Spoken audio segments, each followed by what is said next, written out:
all right, in the next 12 months, there's going to be a doomsday scenario. Are you prepared? The other one is the upcoming crash that I keep hearing about every year. The upcoming, like I'm old enough, I'm in my 40s. I keep hearing about the upcoming crash. It's like you'll have a guy on there who'll say the crash is upcoming for 10 years in a row, and then the crash finally comes. But like we're 2 presidents later. Like the things you said were going to cause this crash never happened. I'm not a fan of Joe Biden, but I didn't think the market was going to crash when he got elected. I just didn't think it was that big of a deal because people don't recognize what the president can and cannot do. And I thought that was a little bit nuts. And then fixed equities, fixed income being in contango. People are like, oh well, this is a sign of a recession. And then years go by and there's no recession. And I see people like, well, do you see Bitcoin crash? That's because the market's unstable. No, that's because Bitcoin's unstable.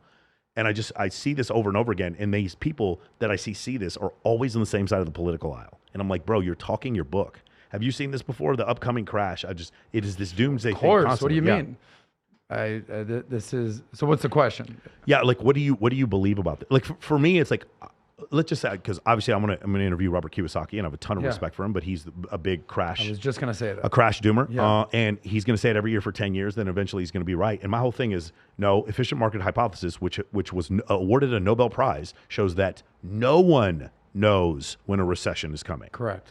And so if you happen to get it right because you guessed crash for 10 years in a row, that doesn't mean you were right. And what's going to happen is all of a sudden, after the 10th time, thinking that the crash is coming, once it does come, now check out my new book. Got a new coaching course. What to do with this new crash coming. I like when I saw Alex Hormozy sitting there talking about Bitcoin is at this price, get ready for this upcoming crash. And I'm like, Alex Hormozy? Like, what the fuck is going on here, dude?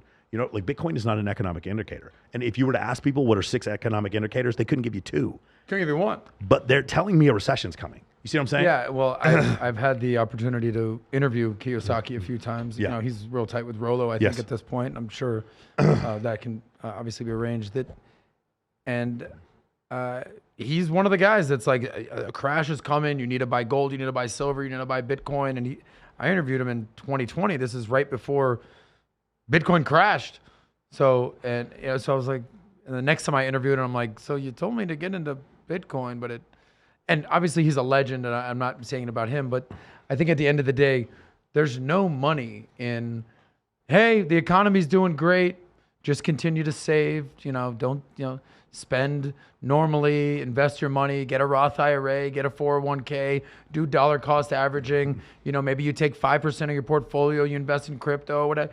There's no money in that. That's Warren Buffett approach of, value investing, buying index funds. There's basic. There's no excitement in that. What's exciting? All right, in the next 12 months, there's going to be a doomsday scenario. Are you prepared? Are you ready? That gets eyeballs. And that's where we're at these days. And it might not happen this year, but it could happen next year. And are you prepared? All the doomsday preppers, the same thing for anyone who thinks that a crash is coming. And, I've read a lot of finance books. Like one of the best stories, I think, was a random walk down Wall Street. Yes. And essentially they were saying, nobody knows what's going to happen in the stock market today, tomorrow, next week, next year. And they likened it to a drunk leaving the bar and stumbling, and you don't know. He could fall. He could end up in a bush. You don't know where he's going to go. Yeah. But you do know at some point he's going to make it home. Or you do know at some point he's going to be further away. But the actual analogy is a drunk falling asleep next to a light pole, and he gets up, and you say, over X amount of period of time, how far away is he from the light pole? What's the statistical probability? Yeah. And it increases as time goes on. So the original, we're going to get really nerdy on you. There's a botanist named Brown, and he came up with this idea where he would look at pollen particles inside of a mason jar, and he saw the random way they moved.